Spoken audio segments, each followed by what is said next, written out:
Welcome viewers. அது பிப்ரவரி 5, 2022 ஆக்ரா, உத்தரப்பிரதேச மாநிலம். ஆக்ரா மாவட்டத்தில் இருக்கிற ஒரு சின்ன கிராமம் தான் ஹஜூபூரா. அதே கிராமத்துல ஒரு சின்ன மளிகை கடை வச்சு நடத்திட்டு வந்தவர் தான் கபர் சிங். அன்னைக்கு நைட்டு முழுக்க உருண்டு படுத்து தூங்க பாக்குறாரு. ஆனா அவருக்கு தூக்கம் வரவே இல்ல. நைட்டு முழுவதுமே தூங்காம அப்படியே முழிச்சிட்டு இருந்து இப்ப விடியற்காலை நேரமும் ஆகுது. இப்ப என்ன பண்றது அப்படின்னு தெரியாம எந்திரிச்சவரு சும்மா அப்படியே ஊரை சுத்தி வாக்கிங் போகலாம் அப்படின்னு யோசிக்கிறாரு. சோ அப்படி வாக்கிங் போறதுக்காக வீட்டுடைய கதவை திறந்துகிட்டு வெளியே வந்து நிக்கிறாரு. அப்போ அவருடைய வீட்டுடைய வராண்டால கசக்கி போட்ட மாதிரி ஒரு பேப்பர் கீழே கிடக்கிறத கவனிக்கிறாரு. அது பாக்குறதுக்கு ஏதோ சாதாரண ஒரு குப்பை மாதிரி இருந்தாலுமே அவருடைய கண்ணை அது ஏதோ உறுத்திட்டே இருந்திருக்கு. சோ அது என்ன பேப்பர் அப்படின்னு பார்க்கலாம் அப்படின்னு கீழே கிடந்த அந்த பேப்பரை எடுத்து கசக்கி இருந்ததை சரி பண்ணிட்டு அது என்ன பேப்பர் அப்படிங்கறத பாக்குறாரு. அப்படி அந்த பேப்பரை பார்க்கும் பொழுது அந்த பேப்பருக்குள்ள சில விஷயங்கள் எழுதி இருந்துச்சு. அப்படி அந்த பேப்பர்ல எழுதி இருந்த விஷயம், உனக்கு உன்னுடைய பையன் பத்திரமா உயிரோட வேணும் அப்படின்னா உடனடியா 35 லட்சம் ரூபாய் பணத்தை ரெடி பண்ணி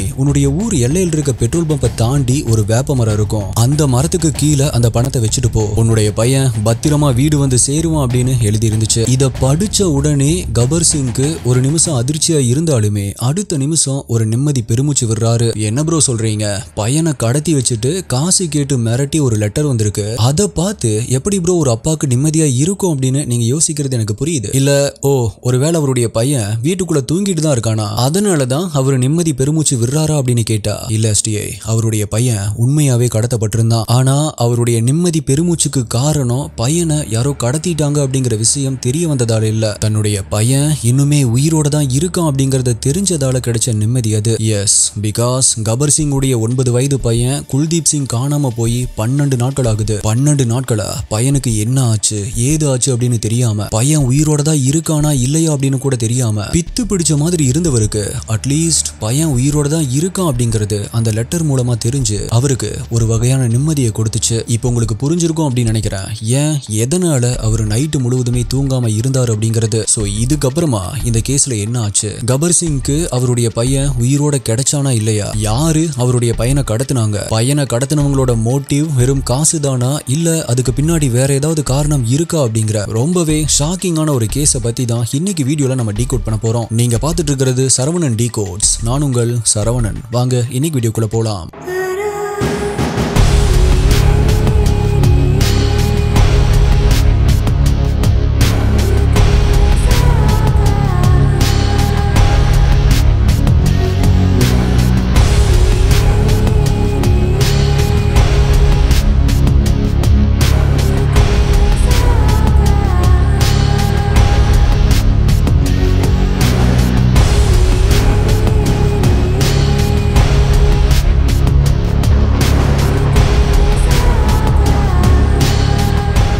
இந்த வீடியோல நான் சொல்ற யூடியூப்ல காமிக்க முடியாத crime scene images, crime scene videos எல்லாமே நம்மளுடைய அபிஷியல் டெலிகிராம் குரூப்ல தான் அப்டேட் பண்ணுவோம். யூடியூப்ல கரெக்டா நோட்டிபிகேஷன் கிடைக்காதவங்களுக்கும் அங்க இன்ஸ்டன்டா அப்டேட் கிடைச்சிரும். டெலிகிராம் யூஸ் பண்ணாதவங்களுக்கு வாட்ஸ்அப்ல நம்மளுடைய சேனல் இருக்கு, அங்கேயுமே உங்களுக்கு இன்ஸ்டன்ட் அப்டேட்ஸ் கிடைச்சிரும். நம்மளுடைய அபிஷியல் வாட்ஸ்அப் மற்றும் டெலிகிராம் சேனலுடைய லிங்க் டிஸ்கிரிப்ஷன் பின்ட் கமெண்ட்ல கொடுத்திருக்கேன், செக் பண்ணி பாருங்க.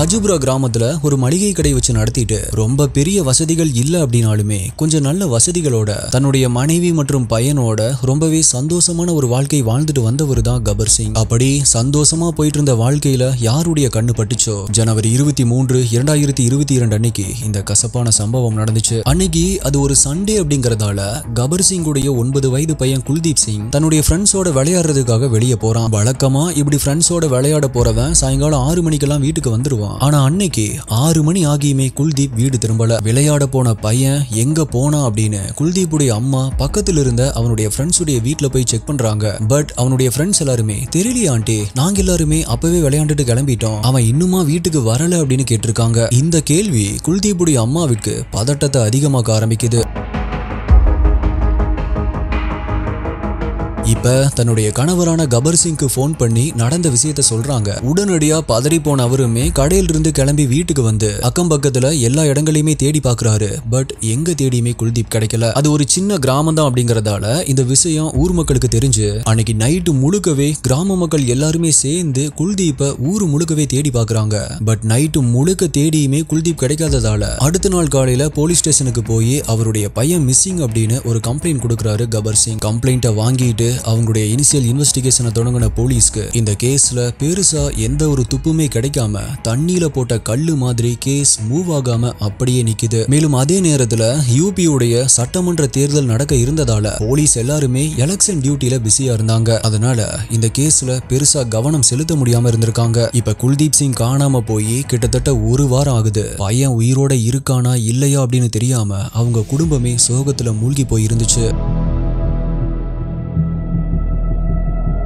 இப்ப போலீஸ நம்பிட்டு இருந்தா வேலைக்கு ஆகாது அப்படின்னு புரிஞ்சுக்கிட்ட கபர் சிங் அவரே களத்தில் இறங்கி அவருடைய ஃப்ரெண்ட்ஸோட தன்னுடைய பையனை தேட ஆரம்பிக்கிறாரு. பக்கத்தில் இருக்கிற பல ஊருக்கு போய் அந்த ஊர் முழுக்கவே குல்தீப் சிங் மிஸ்ஸிங் அப்படின்னு போஸ்டர் ஒட்டியும் மேலும் தன்னுடைய பையனை பத்தி ஏதாவது தகவல் சொல்றவங்களுக்கு 5 லட்சம் ரூபாய் ரிவார்டு தரப்படும் அப்படின்னு போஸ்டர்ல ஒட்டுறாரு. ஆனா அப்படி ஒட்டியுமே குல்தீப்பை பத்தி எந்த ஒரு இன்ஃபர்மேஷனுமே கிடைக்கல. என்னதான் பண்றது அப்படின்னு அவரு புரியாம குழம்பி போயிருந்த டைம்ல தான் பிப்ரவரி 5ஆம் தேதி நம்ம இன்ட்ரோல பார்த்த மாதிரி 35 லட்சம் ரூபாய் பணம் கேட்டு அந்த குப்பை மாதிரியான லெட்டர் வருது. இப்ப அந்த லெட்டரை படிச்ச உடனே தன்னுடைய ஃப்ரெண்ட்ஸுக்கு போன் பண்ணி விஷயத்தை சொல்றாரு. அது மட்டும் இல்லாம அந்த லெட்டர்ல குறிப்பிட்டிருந்த அந்த வேப்ப மரத்துக்கிட்ட போய் யாராவது இருக்காங்களா அப்படின்னு செக் பண்றாங்க. பட் அந்த வேப்ப மரத்தை சுத்தி எந்த ஒரு வீடுமே இல்ல. அவ்வளவு ஏன் அந்த இடத்தை சுத்தி ஒரு ஈக்காக்கா கூட இல்லாம இருந்திருக்கு. இப்ப கபர் சிங் வீட்டுக்கு வந்து அடுத்தது என்ன பண்றது அப்படின்னு தன்னுடைய ஃப்ரெண்ட்ஸோட சேர்ந்து பேச ஆரம்பிக்கிறாரு. அப்ப கபர் சிங் கிட்ட பேசாம அவங்க கேக்குற அந்த 35 லட்சம் ரூபாய் பணத்தை கொடுத்து நம்ம ஏன் பையனை காப்பாத்த கூடாது அப்படின்னு அவருடைய ஃப்ரெண்ட்ஸ்ல ஒருத்தர் கேக்குறாரு. அதுக்கு கபர் சிங்கோ முதல்ல என்கிட்ட அவ்வளவு காசு இல்ல, சரி அப்படியே அதை எப்படியாவது அரேஞ்ச் பண்ணிட்டாலுமே இந்த லெட்டரை போட்டவன் தான் தன்னுடைய பையனை கடத்தி வச்சிருக்கான் அப்படிங்கிறதுக்கு என்ன நிச்சயம்? அப்படி பணம் தான் கடத்தனுடைய மோட்டிவ் அப்படின்னா கடத்தன உடனே கேட்டிருக்கலாமே. அப்ப கேட்காம ஏன் இத்தனை நாள் கழிச்சு கேக்குறான் அப்படின்னு லாஜிக்கா சில கேள்விகளை முன்வைக்கிறாரு. அவர் சொன்னதை கேட்ட அவருடைய ஃப்ரெண்ட்ஸுமே ஆமா நீ சொல்றது கரெக்ட் தான், நம்ம அவசரப்பட்டு எந்த ஒரு முடிவுக்குமே வர வேண்டாம், போலீஸ் கிட்ட விஷயத்த சொல்லுவோம், அவங்க ஏதாவது பண்ணுவாங்க அப்படின்னு எல்லாருமே சேர்ந்து முடிவு பண்ணி போலீஸ் கிட்ட அந்த லெட்டரை பத்தி சொல்றாங்க. மேலும் அந்த லெட்டரை போட்டவன் திருப்பி கபர் சிங் வீட்டுக்கு வந்து இன்னொரு லெட்டரை போடுவானோ அப்படின்னு சந்தேகப்பட்ட கபர் சிங் மற்றும் அவருடைய ஃப்ரெண்ட்ஸ் எல்லாருமே இரவு பகலா அவருடைய வீட்டை கண்காணிக்க ஆரம்பிக்கிறாங்க. ஆனா ஒரு கழுகு மாதிரி ரொம்பவே கவனமா கண்காணிச்சோம். பிப்ரவரி 9ஆம் தேதி மறுபடியுமே கபர் சிங் வீட்டு வராண்டால அதே மாதிரி கசக்கப்பட்ட இன்னொரு லெட்டர் கிடைக்கிறத பார்த்து ஷாக் ஆகுறாங்க. இந்த முறை அந்த லெட்டர் கூட ஒரு என்வலப்பும் இருந்திருக்கு. அதை பார்த்த கபர் சிங்க்கு அவ்வளோ கண்காணிப்பையும் மீறி அந்த லெட்டரை யாரு எப்படி வீட்டுக்குள்ள போட்டிருப்பாங்க அப்படின்னு ரொம்பவே ஆச்சரியமா இருந்திருக்கு. இந்த முறை அந்த லெட்டர்ல என்ன எழுதி இருந்துச்சு அப்படின்னா, இங்க பாரு எங்களுக்கு தெரியும் உங்ககிட்ட 35 லட்சம் ரூபாய் பணம் இல்ல அப்படின்னு, உன்னால அவ்வளோ பெரிய அமௌண்ட்டை ரெடி பண்ண முடியல அப்படின்னா பரவாயில்ல, நீ ஒன்னு பண்ணு, எங்களுக்கு 25 லட்சத்தை மட்டும் ரெடி பண்ணி நாங்க முன்னாடி சொல்லி இருந்த அதே வேப்ப மரத்துக்கிட்ட வந்து பணத்தை வச்சுட்டு திரும்பி பார்க்காம வீட்டுக்கு போயிரு. நீ வீட்டுக்கு போறதுக்குள்ள உன்னுடைய பையன் பத்திரமா வீடு வந்து சேருவான். அது மட்டும் இல்ல இன்னொரு விஷயத்தையும் எங்களால புரிஞ்சுக்க முடியுது, உனக்கு உன்னுடைய பையன் எங்க கூட தான் இருக்கானா இல்லையா அப்படின்னு சந்தேகம், அவ்வளவுதானே? உன்னுடைய பையன் எங்க கூட தான் இருக்கான் அப்படிங்கிறதுக்கு ஆதாரமா ஒரு அடையாளத்தை இந்த லெட்டர் கூடவே அனுப்பியிருக்கோம், அதை செக் பண்ணி பாத்துக்கோ அப்படின்னு எழுதி இருந்திருக்கு. உடனடியா அந்த லெட்டர் கூட இருந்த என்வலப்பை செக் பண்ணி பாக்குறாரு. அதுல குல்தீப் காணாம போன அன்னைக்கு அவன் போட்டிருந்த கேப் இருந்திருக்கு. இந்த லெட்டரை படிச்ச கபர் சிங்க்கு ஒரு நிமிஷம் தலையே சுத்தி போகுது. ஒரு பக்கம் தன்னுடைய பையனுக்காக 25 லட்சம் ரூபாயை ரெடி பண்ணலாம் அப்படின்னு தோணினாலுமே அவருடைய இன்ட்யூஷன் இதுல ஏதோ ஒண்ணு சரியில்லை அப்படின்னு தோண ஆரம்பிக்குது. பிகாஸ் அவருடைய நண்பர்கள் மற்றும் அக்கம் பக்கத்துல இருந்தவங்க கூட மட்டும்தான் அவர்கிட்ட அவ்வளோ காசு இல்ல அப்படின்னும், மேலும் குல்தீப் அவங்க கிட்ட தான் இருக்கான் அப்படிங்கிறதுக்கு என்ன ஆதாரம் அப்படின்னு அவர் டிஸ்கஸ் பண்ணியிருந்தாரு. அப்படி இருக்கும்போது இதே விஷயம் கடத்தினவனுக்கு எப்படி தெரிஞ்சிருக்கும் அப்படின்னு ரொம்பவே குழம்பி போறாரு. இப்போ அவருடைய க்ளோஸ் ஃப்ரெண்ட்ஸை மட்டும் சீக்கிரட்டா கூப்பிட்டு நடந்த விஷயத்த சொல்லி, எனக்கு தெரிஞ்சு என்னுடைய பையனை கடத்தினவன் நம்மளை சுத்தி தான் இருக்கான், சோ இனிமேல் நம்ம பேசுறது நமக்குள்ள மட்டும்தான் சீக்கிரட்டா இருக்கணும், வெளியே யாருக்குமே தெரிஞ்சிடக்கூடாது அப்படின்னு சொல்றாரு. மேலும் உடனடியா அவர் எந்த ஒரு முடிவுமே எடுக்காம அந்த லெட்டரை பத்தியும் போலீஸ் கிட்ட இன்ஃபார்ம் பண்ணிட்டு அவருடைய சைட்ல இருந்து முடிஞ்ச அளவுக்கு குல்தீப்பை தேடுற முயற்சியில் இறங்குறாரு. அடுத்ததா பிப்ரவரி 11ஆம் தேதி அதே மாதிரி அவருடைய வீட்டுடைய வராண்டால இன்னொரு லெட்டர் வந்து விழுகுது. இந்த முறை அந்த லெட்டர்ல, உனக்கு ரொம்ப நாள் நாங்க டைம் கொடுத்தாச்சு, இதுக்கு மேல நாங்க பணத்தை குறைக்க முடியாது. சோ உனக்கு உன்னுடைய பையன் சேஃபா உயிரோட வேணும் அப்படின்னா 25 லட்சத்தை ரெடி பண்ணி அந்த வேப்ப மரத்துக்கிட்ட வச்சுட்டு போ. மேலும் இதுதான் நாங்க உனக்கு கடைசியா கொடுக்கிற வார்னிங் அப்படின்னு எழுதி இருந்துச்சு. இதுக்கு இடைப்பட்ட கேப்ல கபர் சிங் தன்னுடைய பையனை யாரு கடத்திருப்பாங்க அப்படின்னு பல கோணங்கள்ல யோசிச்சுட்டு இருந்தாரு. அப்பதான் கபர் சிங்க்கு திடீர்னு ஒரு நபருடைய பெயர் ஞாபகத்துல வருது. அந்த நபர் கபர் சிங்குடைய கடையில 2 வருஷத்துக்கு முன்னாடி வேலை பார்த்துட்டு இருந்த அசு அப்படிங்கிற நபர். அசுக்கும் கபர் சிங்கும் நடுவுல 2 வருஷத்துக்கு முன்னாடி ஒரு பிரச்சனையும் நடந்திருக்கு. அது என்ன பிரச்சனை அப்படிங்கறத நான் பின்னாடி சொல்றேன். சோ அந்த பிரச்சனைக்கு பழி வாங்குறதுக்காக அவன் தான் குல்தீப்பை கடத்திருப்பானோ அப்படின்னு சந்தேகப்பட்ட கபர் சிங் உடனடியா போலீஸ் ஸ்டேஷனுக்கு போய் தன்னுடைய சந்தேகத்தை சொல்லி இவன் தான் காரணமா இருக்கும், அவனை கூப்பிட்டு கொஞ்சம் விசாரிங்க அப்படின்னு சொல்றாரு. போலீஸும் அசுவை அரெஸ்ட் பண்ணி கஸ்டடியில் எடுத்து விசாரிக்க ஆரம்பிக்கிறாங்க. ஆரம்பத்துல எனக்கு ஒண்ணுமே தெரியாது அப்படின்னு சொல்லிட்டு இருந்தவன் போலீஸ் அவங்களுடைய ஸ்டைல்ல விசாரிச்ச உடனே முகேஷ், கன்ஹையா அப்படின்னு இன்னும் 2 பேரை கை காட்டுறான். இப்ப போலீஸ் அந்த 2 பேரையுமே அரெஸ்ட் பண்ணி அவங்களையுமே கஸ்டடியில் எடுக்கிறாங்க. இப்ப அந்த 3 பேரையுமே எப்படி விசாரிக்கணுமோ அப்படி விசாரிச்சதுக்கு அப்புறமா ஒவ்வொரு உண்மையா வெளியே வர ஆரம்பிக்குது. அப்படி அவங்க சொன்ன விஷயங்கள் இதுதான். நான் முன்னாடியே சொன்ன மாதிரி கபர் சிங்குடைய மளிகை கடையில வேலை பார்த்துட்டு இருந்தவன் தான் அசு. 2 வருடத்திற்கு முன்னாடி ஒரு நாள் கபர் சிங் கடையில் இல்லாத நேரமா பார்த்து கடையுடைய கல்லாப்பெட்டியில கை வச்சிருக்கான் அசு. பட் இதை எப்படியோ கண்டுபிடிச்ச கபர் சிங் அவனை வேலையை விட்டு தூக்குனது மட்டும் இல்லாம விஷயத்தை அந்த கிராமத்துடைய பஞ்சாயத்து வரைக்குமே எடுத்துட்டு போய் அசுவை அசிங்கப்படுத்தி இருக்காரு. அதனால அசு கொஞ்ச நாட்களுக்கு ஊரு பக்கமே வர வேண்டாம் அப்படின்னு அவனுடைய அக்கா ஊருக்கு போயிருக்கான். சில மாதங்கள் கழிச்சு பிரச்சனை எல்லாமே தீர்ந்த பிறகு திரும்பவுமே ஊருக்கு வந்திருக்கான். பட் சொந்த ஊருக்கு வந்த அசுக்கு காத்து இருந்தது அவமானம் மட்டும்தான். பிகாஸ் சின்ன பசங்கள்ல இருந்து பெரியவங்க வரைக்குமே எல்லாருமே அசுவை திருட்டு பையன் அப்படின்னு சொல்லி அசிங்கப்படுத்தி இருக்காங்க. அந்த அவமானத்தை தாங்க முடியாத அசு அந்த அவமானத்துக்கு எல்லாமே காரணம் கபர் சிங் தான் அப்படின்னு அவரை பழி வாங்குறதுக்காக துடிச்சிட்டு இருந்திருக்கான். எப்படி கபர் சிங்கை பழி வாங்கலாம் அப்படின்னு யோசிச்சுட்டு இருக்கும் பொழுது அவனுக்கு அறிமுகமானவங்க தான் முகேஷ் மற்றும் கன்ஹையா. கபர் சிங் உடைய தூரத்து சொந்தக்காரன் தான் முகேஷ். முகேஷ்க்கும் கபர் சிங்கும் நடுவுல ஏதோ சொத்து தகராறு இருந்திருக்கு. அதனால முகேஷ்க்கும் கபர் சிங் மேல அளவு கடந்த கோபம் இருந்திருக்கு. மேலும் கபர் சிங்குடைய நெய்பரான கன்ஹையா கூடயுமே கபர் சிங்க்கு ஏதோ ஒரு பிரச்சனை இருந்திருக்கு. சோ எதிரிக்கு எதிரி நண்பன் அப்படிங்கிற கணக்கா 3 பேருமே சேர்ந்து கபர் சிங்கை பழி வாங்க பிளான் போட்டோம் அப்படின்னு சொல்லி இப்ப அவங்க 3 பேருமே போலீஸ கபர் சிங் வீட்டுல இருந்து 3 கிலோமீட்டர் தள்ளி இருக்கிற ஒரு காட்டுக்கு கூட்டிட்டு போறாங்க. அப்படி அங்க போனதுக்கு அப்புறமா அங்க ஒரு இடத்த கை காமிச்சு அந்த இடத்த தோண்ட சொல்றாங்க. அப்படி அந்த இடத்த தோண்டி பார்த்த போலீஸ் மிரண்டு போறாங்க. பிகாஸ் அங்க குல்தீப் சிங்குடைய இறந்த உடல் இருந்திருக்கு.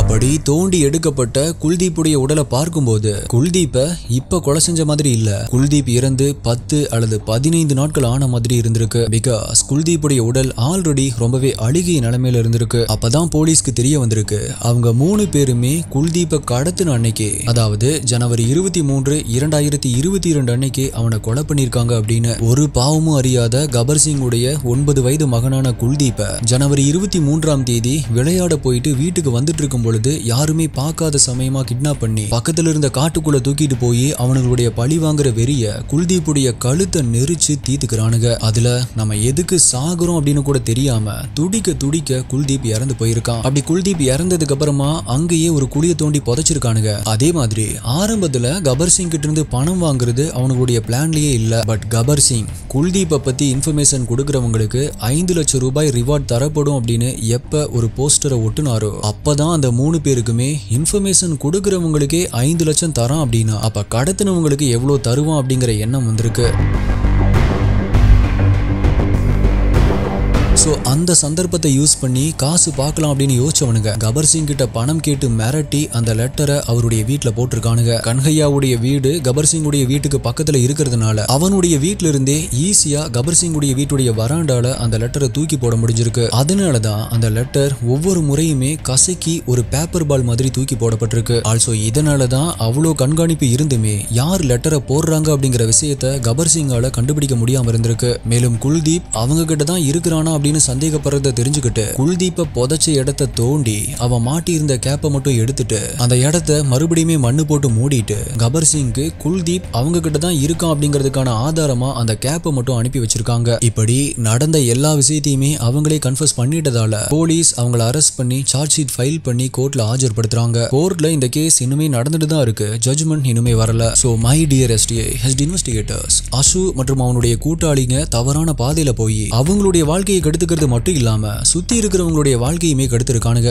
எனக்கு என்ன லாஜிக் இடிக்குது அப்படின்னா, திருட்டு பட்டத்தை அவமானமா நினைச்சவன் இனி கொலைகாரன் அப்படிங்கிற பட்டத்தோட எப்படி நிம்மதியா வாழ முடியும்? சோ நம்ம தப்பான பாதையில போகிறதுக்கு முன்னாடி ஜஸ்ட் ஒரு நிமிஷம் கண்ணை மூடி நம்ம பண்றது சரிதானா அப்படின்னு நம்ம மனசாட்சியே கேட்டாலே போதும். அதுவே உங்களை சரியான பாதையில வழி நடத்தி கூட்டிட்டு போகும் அப்படின்னு நான் நம்புறேன். சோ நல்ல சிந்தனை மற்றும் செயல்களோட மனிதநேயம் மிக்க மனிதனா வாழ நம்ம எல்லாருமே முயற்சி செய்வோம். இந்த கேஸை பத்தி உங்களுடைய கருத்து என்ன அப்படிங்கறத மறக்காம கீழே கமெண்ட் பண்ணுங்க. உங்களுடைய பெஸ்டான கமெண்ட் அடுத்த வீடியோல வரும். மேலும் அடுத்தது என்ன கேஸ் வேணும், என்ன வீடியோ வேணும் அப்படிங்கறதையும் கீழே கமெண்ட் பண்ணுங்க. வேற ஒரு வீடியோல மீட் பண்றேன். நன்றி, பாய்.